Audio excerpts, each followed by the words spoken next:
can start.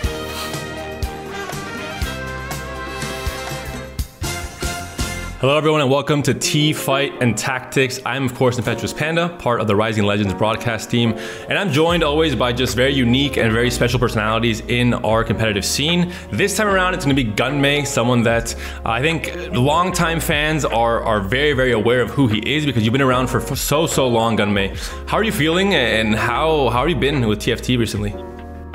Well, I'm feeling good until he basically just called me old now. Now I'm feeling a bit worse, but now I'm feeling good. I've been enjoying this set a lot, and just my competition as well has been going well, especially ladder, so I'm very happy.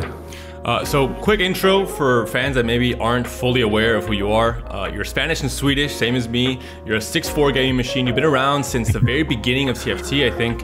Any top players, even on the NA side, when they think about EU players from the origins of TFT, from set 1, set 2, names like yours, like Fluffy, like Dark Hydra, these are kind of the, Solgasang, of course, Dasic, kind of the key names that shaped TFT into what it is today. Is there anything else you want to add in terms of your history with TFT, maybe going back to set 1 or 2 and how that's changed coming down to set 8?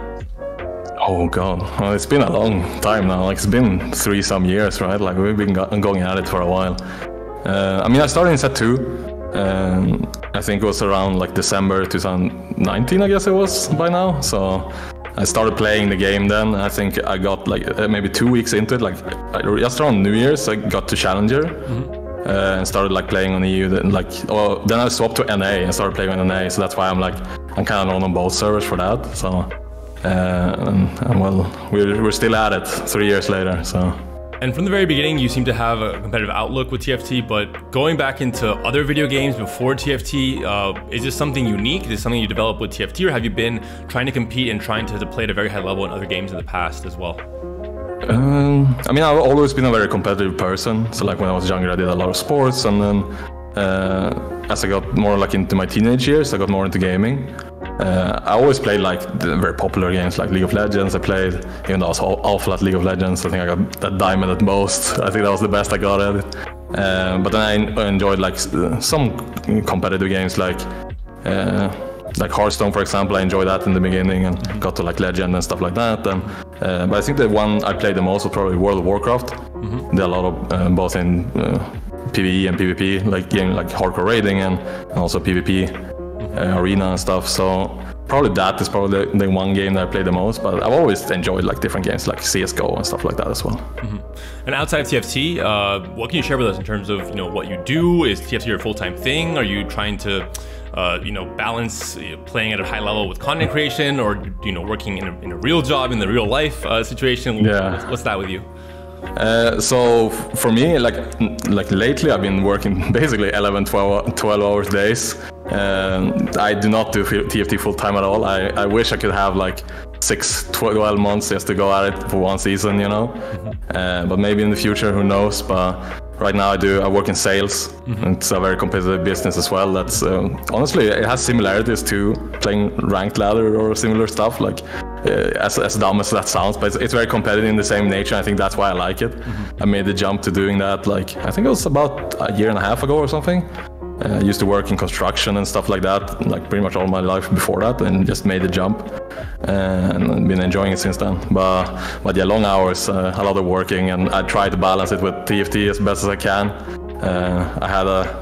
I had time off in December when I was switching from one company to the one I'm working at now, and I was playing pretty much TFT all day, every day. And I think that showed. I think that's why I was so dominant in the beginning on ladder, and why I've like kept my form so well, even when I've been not being able to play as much. So yeah, I think it's kind of a struggle of balance there. Like I probably sacrifice more sleep than anything else. But yeah, I mean, we make it work. And going back to TFT, from the very beginning, were you more of a ladder player? Were you more someone that competed in ladder pretty much full time, or would you also try and dip into tournaments? How's your tournament experience been, starting in set 2, set 3, and moving into now in set 8? Kind of where's the balance there? Do you like laddering more than tournaments? Do you feel like you like enjoy both, or have you had more success, for example? What can you tell us about that? I've always been like in the top of Challenger, right? Like top 25, top 20, top 10, whatever. But I've never really been rank 1 until this set. This is the first set I actually got rank 1. And it's honestly because I never really wanted to push for it. Normally, like I've never been one to go for the snapshots, for example, because I've always been busy with work outside. Like right now, for example, like it's hard to compete with guys like Sologe-san who plays and streams 12 hours a day when I'm working 12 hours a day. You know, it's just difficult. And like these guys are super consistent on ladder as well. I enjoy playing different comps, playing off-meta stuff, trying to find stuff that works to where others don't really want to delve into. And so like for me, that's how I always treated ladder. So I've never really taken it super seriously. I've always tried to be like in the top, but never cared like if I'm rank 2 or rank 14, like it doesn't matter to me.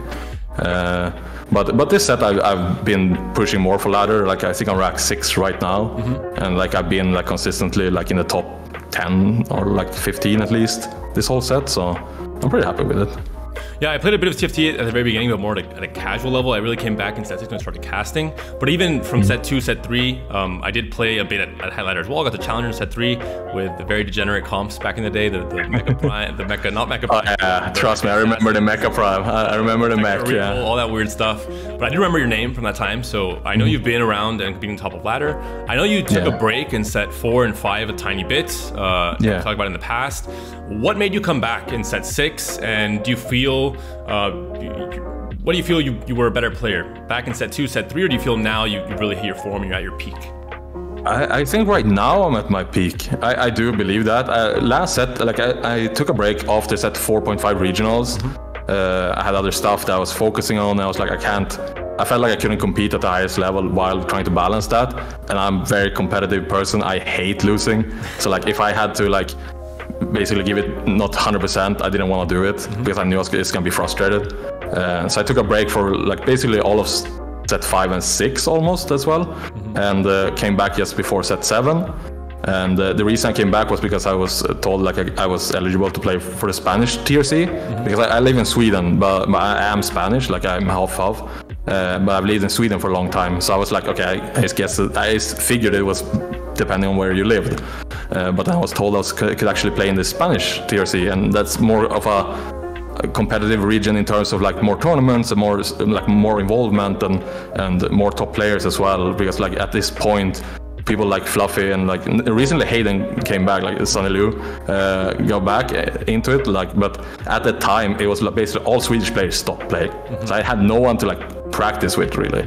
Like we have the top European and NA players we talk and stuff like that, but you do kind of in Europe get into your own little clique of your country, kind of. So like when all the Swedish players stopped playing, I was like, okay, well, I don't really feel it anymore, you know. But then I got back into it. I was very welcomed by the Spanish community as well, and I started making like new friendships here as well, and had the pleasure of meeting them in person when we went to Madrid and everything for the event. And so it's been great. It's been a lot of fun. I think I'm having like the most fun I've had with TFT in my whole career, I guess, what you want to call it. So because in the early days it was a lot less tournaments, everything was online because of COVID and everything, right? And also the scene was a lot less developed back then. So we'd have like third party that ended up not being third party anymore, like Giant Slayer, right? Like they do like the Wisdom, they do the stuff for NA, and like I played some tournaments for them and stuff like that. But besides that, there wasn't a ton of stuff to do outside of regionals and then worlds. So now we actually have some more competition going throughout the year. So it's a lot of fun. As someone that's also Spanish, it was great seeing from the outside, seeing you in set 6 slowly start to. I saw you talking to a lot of the Spanish streamers and players. And that's when I came back to TFT, of course. So I was also kind of from the outside seeing you getting more and more involved. I saw the friendships evolve over time. In set 7, you were flying to Madrid for tournaments. You were seeing all of these players in person. I saw you were, in streams talking about TFT, trying to help each other out. And as you mentioned, I think the best players in EMEA and the best countries in EMEA are as good as they are because they've worked together. Like France, we see Poland, of course, now as well. So as you mentioned, I knew exactly what you were doing and why you were doing it when I saw you getting involved with Spanish players, because it makes sense. When Sweden isn't as represented as you like it to be, you're going to grow less as a player, and you're going to have less fun as well. At the end of the day, it's not just competing; it's also having these different relationships as well. So it was great to see you get involved with them, and still now I think that's still growing. I think maybe you'll be in Madrid for GSC as well, for GSC number 2 for hopefully, yeah, that's my plan at least in Spain. So it's great to see these relationships really evolve. Going into set 8 though, I want to talk a bit about your journey, because you've had ups and downs. You've had, I think, moments where you kind of lost faith in yourself, and then the opposite happened where now you think you're in peak form and you're in a really good spot for GSC number 2. Talk me through set 8, your initial impressions on the set, on the mechanics, on what it looked like coming from set 7 to set 8. Were you optimistic? Were you pessimistic? What were your general feelings? So, like this, it's no secret that I didn't enjoy set 7, the dragon mechanic at all. I felt like it decreased creativity, and which is something I really enjoy about this game, like making cool boards, playing comps that no one plays. It became very linear and very figured out, like it was very solved, I felt like. So you would end up in these spots where you didn't play as much for like your own ability and rather just RNG. Like I felt like the RNG aspect of last set was a lot higher than it's been for a while. But coming into this set, when I played, I think my first game of PBE, I was like already hooked. I had so much fun, and I have been having fun, because like as someone that plays so many games, like we will play like over 1,000 games during a season, right? Like we'll play so many games, like it's bound to make you burn out eventually, no matter how fun it is.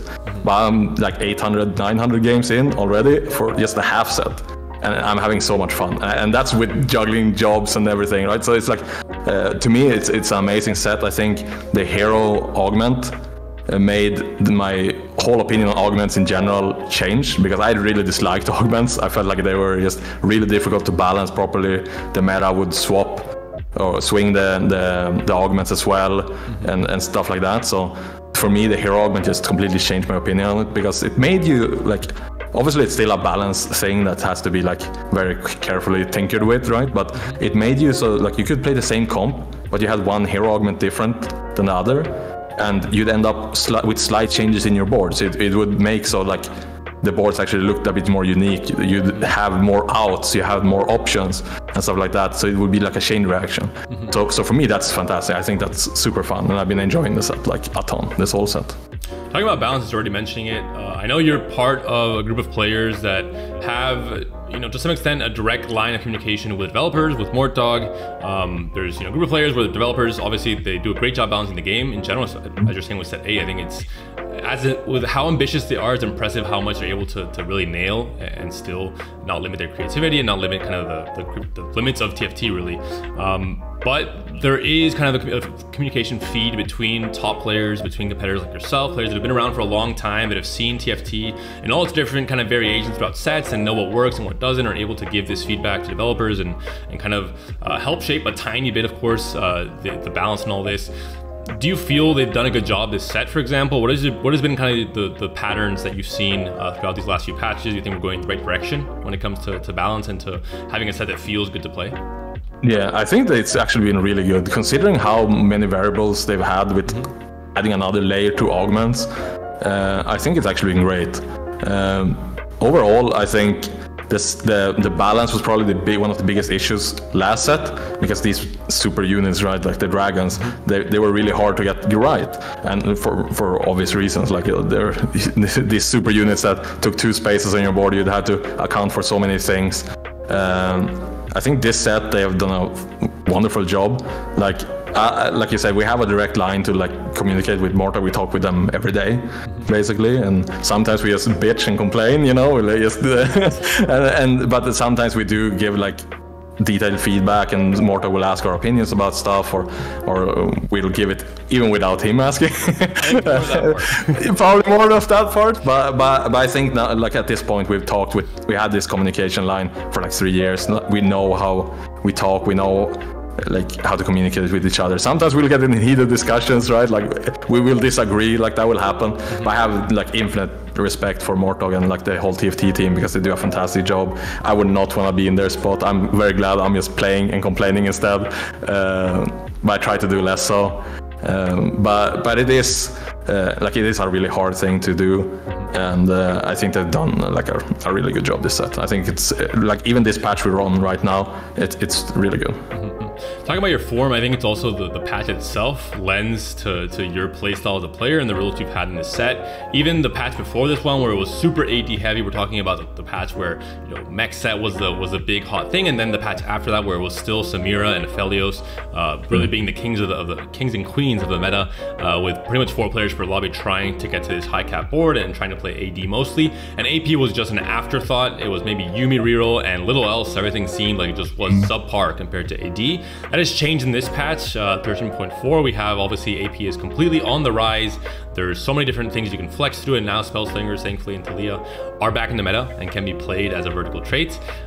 This, I think, is a good thing for you because you've been, in my mind, at least in the EMEA, the king of AP. I was hearing whispers and rumors all the time. Even when an AD heavy patch, you were still performing really, really well in AP. Do you feel this is going to be a big part of why you might find success in GSC number 2? Possibly. I feel like even in GSC 1, I was already on like this thought process of playing AP, because I do feel like when it comes to AP, like I think I'm not only the best in Europe, I think I'm probably the best in the world at playing AP. And I think like you can look at the stats on itself, like if you look on like tactic tools and stuff, like I feel like I'm top 3 in every AP character in the game basically, in terms of stats. And it's just, I've been playing it since like the first day of PvE. It's the comp that I found the most success with on ladder as well. And I think it's because it rewards, it's weird, it's one comp, but it rewards flexibility because you can switch it in so many different ways. I always compare it to a comp that we had in set 2 that was called Summoners Assassins. That's like a super weird comp where it's like you didn't even have to play Summoners, you didn't even have to play Assassins, you just basically played good units together that kind of worked. And this comp is like the second iteration of that, and I love that comp, like it's so much fun. And so for me it just fits my playstyle perfectly because I'll be very aggressive with roll downs, and I'll play like a very economy heavy style in the early game, and just basically try to spike at different points in the game where people don't expect it or like don't normally do it. So for me, it's just the perfect comp for doing that because you can basically roll at any point you want in the game. So it's a lot of fun. I love it. It's so much fun. And now, like you say, people are starting to pick up on it because it's gotten continuously buffed for many weeks. But I felt like I've been having great success with it the whole time, honestly. And I do think for sure, like I think in Europe, there's probably 2 people I would say that play it really well, but their playstyle differs from mine a lot. And it would be Lelouch, Nadim, and then it would be Skipeos as well. I think those players are more keen to playing it more of an aggressive style, more of a win streak style of playing, but they also do very well with AP, I think. And what do you think separates you from not just, you know, casual players that don't know how to play AP or doing things wrong, or they don't have success, but even top players? You're saying yourself that there's many top players that are obviously very good at TFT, that they can get really good results in ladder and in tournaments, but they don't have those same results on AP as much, maybe especially in previous patches. What do you think separates you from those players? What do you think you're doing right that others aren't quite nailing when it comes to AP? What kind of big picture knowledge are they missing? A bit more unconventional from the standard, like, you know, oh, we play stage 2 and 3 in this way, we try to play the best board we can but save as much economy, go to level 7 on 4-1, roll for your forecast, or try to fast 8, you know, this very standard style of play, whereas I've kind of like mixed play styles of different years. Like when I started playing, for example, one of the best players in NA was called Aegon. If you remember who he was very known for doing this open fort strategy, right? He was the absolute best at it. I think to this day, I still think he and probably Milk, like Delicious Milk from NA as well, are probably the two people that are the best at playing the lose streak. And I emulated their style to play a different comp, which was called Berserkers at that time. Like that was my comp. So I copied that way of playing, and I've been just doing that pretty much anytime I can. Like last set we had this Aphelios comp, right? The Dark Flight, whatever. I did the same thing there, and it's just a style where like you have to really know your board strength, because you're playing it off of streak gold. So you would like be really weak early game, you lose streak, play for max economy, then you go super aggressive, you start win streak in the mid game. You have to find spots where, oh, am I strong enough here? Am I weak? Do I need to roll? Stuff like that. I think it just comes from playing a lot of games with the comp. I think that's why people are struggling, because they don't have the hundreds and hundreds of games on this comp, because it hasn't been meta. So people are like not aware how to play it, because it differs a lot from game to game as well, because you have these infinite outs. But if you don't know how to, like, if you can't understand what is an out and what's not, then you're just gonna be stuck in the middle and you're just gonna go waste. So a lot of people don't want to play the comp because of that, because it's very easy to like mess it up. Like, it's very easy.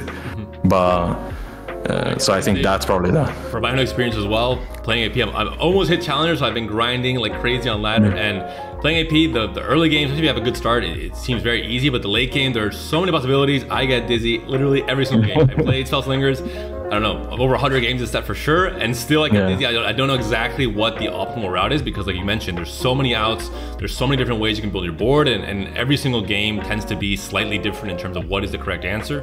So I get why it's so difficult, and I get why players like you that have been around for so long that are able to dip into kind of this perfect idea of what that balance is, are able to find success with AP as well. But zooming a bit out into what will happen at the end of this set, we have, of course, Worlds coming up, the Monsters Attack Championship. The date has already been announced, May 26th to May 28th, so a few months from now. As we both know, EMEA has not been doing so hot in the past few World Championships, whereas China has been absolutely dominating. We do have a win that NA does not, back in set 3 with double 61, but we're looking for another one, hopefully in this set 8. What do you think is the reason EMEA has not done so well in the past few sets, and what do you think EMEA as a region, and maybe you as a player, can change for this upcoming World Championship to try and have success again? I think there's one thing that's very distinct to the European region that the others don't have. There's one region more that should have it, but they don't, because they have it more of a camaraderie, I guess. And it's Latin America that's been doing really well lately. It's that they have a lot of different countries. Like, we have a lot of different countries, and like maybe it might be, like, I think it's partially because of language barriers, but also just because people are comfortable playing with the people they know, or people they can speak with easily and communicate with easily. So you'll have like powerhouse regions in Europe that's like France, for example, or Poland, for example, that's been on the rise, and Germany that's always been really solid, and Spain as well. And so you have these regions that they have a couple of really good players. They have some depth, they have some strategies that maybe only they play or they know, but they don't share it, right? Because naturally you're in competition with these people. But even when you reach the point of like getting to the finals, getting to Worlds, it doesn't change. It's not so much about, oh, let's make sure Europe wins. It's France that's gonna win, it's Spain that's gonna win, it's Italy that's gonna win, you know? NA, they try to practice together, they try to actually like give each other like help, and China and Korea obviously as well. I think Latin America is another place that has more countries that they represent, obviously, but they still have managed to find a way to like balance and be Latin America instead of being like Argentina or Peru or whatever country, you know. Like they do play together and practice together all the time. It might be easier because like Spanish is still like, it's either Spanish or like or Portuguese or whatever. Like most of them talk the same language, so I think that's a factor to it. But just in general, I feel like there's a lot more rivalry in Europe than in other regions. I think that holds us back on a international level a bit. But we'll see. We'll see if that changes. Well, we'll leave it to you, Gunmay. You'll be the same way you got involved with Spanish players and made a lot of friends and everything. I'll be the ambassador. Social ambassador for EMEA. Right when regional finals ends, it's going to be on you to reach out to all the qualified players and say, hey guys, you know, this has been embarrassing on a global stage. We have to get together this set. We have to do better for not... Put together a dream team, right? Like in basketball with Michael Jordan. Yeah. I'll help you out. If you need help, I'll help you out. I'm invested in making sure we do well. Like, honestly, I would love that, because I like a lot of people who know me either loves or hate this about me, but like I'm very keen on discussing the game or talking about the game, or like talking about my opinion or like other opinions about it. And like I just love doing that, like geeking out about that stuff, because that's how you improve, that's how you become better, that's how you learn. Like I have a lot of ego when I talk about my own level, because that's how I am. I'm a cocky guy. I like having that persona of like showing up, you know. but I'm also very humble in the sense that there's a lot of great players out there. There's always something you can learn from anyone, even someone that's lower or high rank or you or whatever. There's always something you can learn, and like being able to talk with all these different people is what's gotten me to this point now. Like I've learned from NA players, from EU players. I've even talked to some of the Japan players. Like I'm always open to discussion, and like it's always interesting to see what other people think, because that's how you raise the bar, you know, like that's how you do it. And if I do make it to Worlds, which I hope I do, I'll be that social ambassador. Good. Don't you worry. That's what I wanted to hear. So perfect segue into the last little bit of the interview. We have a few minutes left. I wanted to ask you, Gunmay, you've been around for so long. You have opinions, good or bad, about all kinds of different players that are still playing now, that are long gone, etc. What's your top five? Top five, historically speaking, from EMEA, the 5 players that you think deserve the most respect, not just current form. We saw obviously a lot of players that are still like historical, but at a historical level, who are the the 5 top guys that you think have done the most for TFT in EMEA? Oh, that's hard. Top 5. I mean, I'm gonna exclude myself because even I'm not that cocky. Let's but already. Let's say that. Yeah. No, but like my top 5, I think it's difficult. I'm one of the players that, like, I know Salvi has been kind of up and down performance in tournaments and stuff like that over his career, but to me Salvi is still the player that I think when he's at top form, like when he's peak form, it's like you just see like talent, like you see like him taking lines that people don't, you know. And it's like, to me, he's like one of the most impressive persons when he's on his best. But his form and his mental dips a lot. Like we joke about it as in the old days, he would have this game where he got like 4 cloaks or something in the old game, when you could still get that on one round. And it just broke his mental for the entire finals, and he just threw it away, you know. And that's like something that we all struggle with. Like that's basic me, like Voltaires, it doesn't fucking matter. Like anyone does that. But to me, it's Salvi at number 1 if we say peak form of all. Probably Dasic number 2. We can just do top 5 in general. Okay. I know. Well, it makes it easier. Then it's Salvi, Dasic, Double 61, Voltaires, and I would say Lelouch as the 5th one. Yeah, that's a good top 5. That's I think a top 5 I would agree with, even though I haven't been around as long as you were, as involved as you have been. But definitely names that I think definitely deserve a lot of respect. And coming from you, I think it means a lot because you've been around for so long. You've seen so many players perform at a high level, ups and downs, as you mentioned with Salvi, etc. So it's good to have your perspective as well, Gunmay. But we are closing up the interview. It's great hearing from you. Any last shout outs you want to give to anyone that has really impacted your career? Anyone that you want to thank in terms of recent prep in the last few sets from Spanish players, for example? I mean, yeah, the ones I practice with the most is probably the Spanish players, like people like Snoody or Chuso, Dessa, Dalesom. Like these people, we talk continuously, like throughout the weeks and stuff, and practice together and help when we can. I've been very fortunate to have like more of a good support system in general in my private life as well. Like my girlfriend is great and everything like this. For the moments where, like, even though I'm, like I said, I'm a very cocky person, I like to like be a strong guy in front of everyone, right? But like you have your moments, right, where you are weaker and you doubt yourself, and having someone that believes in you even when you don't yourself, I mean, you just feel indestructible at that point, right? So having that support system has helped a lot for me, and so I'm feeling really good. I'm feeling great about everything right now. I'm going into GSC2. I'm looking to win it, so. It's good to hear. That's music to my ears, considering that, you know, we're looking for another Spanish win. Martin won GSC number 3 in set 7, and we're hoping to get another one on the board for this set as well. And obviously, the World's coming up. We're hoping that everyone reaches their top form, including you, Gunmay. We hope to see you there and to see you continue to build your career in TFT. It's been a great one till now, but I think you still have a lot to say and a lot to prove when it comes to TFT. So looking forward to it. Thank you. Yeah, for sure. For me, Worlds is the goal. I don't want to quit until I win Worlds.